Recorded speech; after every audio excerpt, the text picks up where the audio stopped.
This happened live yesterday here in America's Newsroom. This early morning rush hour nightmare outside of L.A., a commuter train colliding with a truck, injuring 50, four of them critically.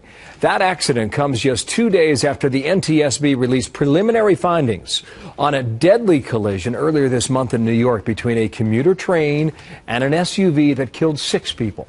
Laura Ingalls live in our New York City newsroom on this now. What are some of the rail safety measures being worked on to try and prevent this, Laura? Hi, Bill. Well, rail safety experts say as long as there is a human component, there will always be a level of unpredictability. Now, despite the sight of an oncoming train with horns and bells and closing gates, many drivers will try to push their luck and beat the locomotive. Rail safety experts continue to work on things like high-definition camera recording systems and even audio warning systems, which would come over a car's radio to give drivers a heads up.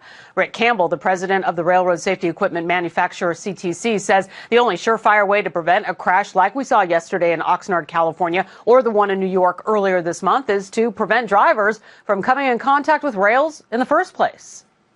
From our industry's perspective, the best grade crossing is no crossing at all. So we close the road, or we have a bridge over, or an underpass. Now, while Campbell acknowledges it's an impractical solution, he says every crossing is different and requires its own engineered solution to be able to come up with the best possible scenario to allow drivers to get off those tracks, Bill. And with 750 railroads running on 140,000 miles of track nationwide, you can actually see why this is such a daunting task. I bet. There's been a recent push for public safety announcements on this. How is that going? What's that status? Well, the group Operation Lifesaver has been working on getting out the message, see track, think train, warning drivers and pedestrians that every crossing is potentially dangerous. These PSAs highlight that all of us should look and listen before crossing a track.